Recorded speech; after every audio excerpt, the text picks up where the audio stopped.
Now that we know how to find the ratios of sine, cosine, and tangent within any types of triangles, any types of right triangles and our special right triangles, now we're going to solve for some side lengths.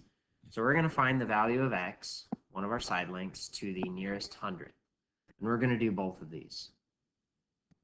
Okay, so again, we need to remember our trig functions, because we're going to have to pick a specific trig function within both of these triangles. So on 3a, we want to find the angle measure that's given to us, which in this case is 25, and I want to relate the side lengths to that angle measure.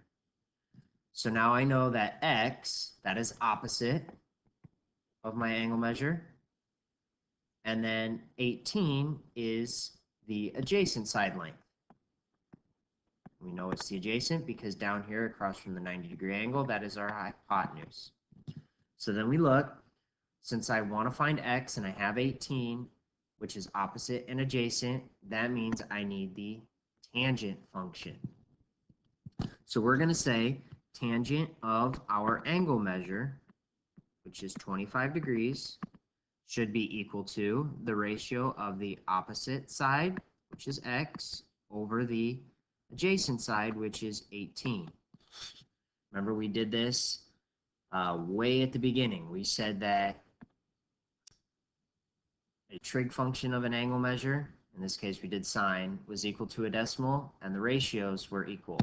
So if that is true, then I should be able to come up with an equation where tangent of 25 degrees is also equal to the ratio of the opposite over adjacent. This can get kind of confusing because we're not really used to tangent of 25, but I want you to think of tangent of 25 as just a number. If I want to get rid of this 18, I want to multiply by 18 on both sides.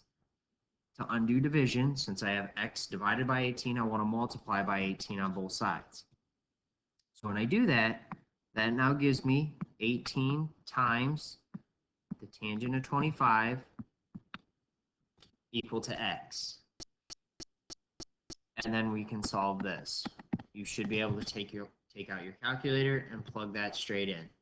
So I'm going to go 18 tangent of 25, and that gives me approximately 8.39 as the length of my side.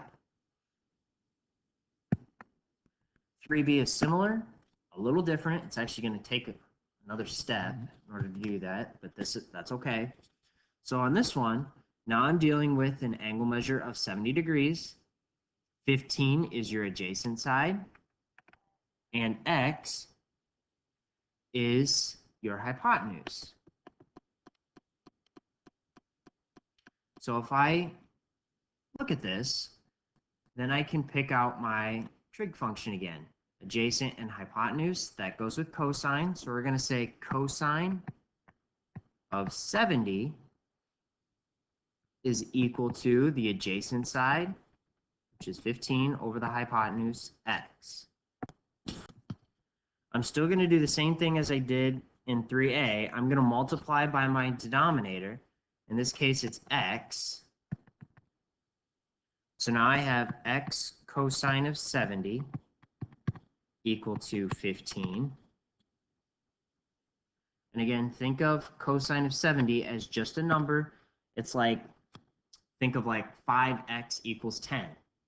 How do I get rid of 5 away from x? I would divide by it. So I'm going to do the same thing with this cosine of 70. I'm going to divide both sides by cosine of 70 to get it away from x. And then this is what you're going to plug into your calculator. So 15 divided by cosine of 70 gets us approximately 43.86 as our side length.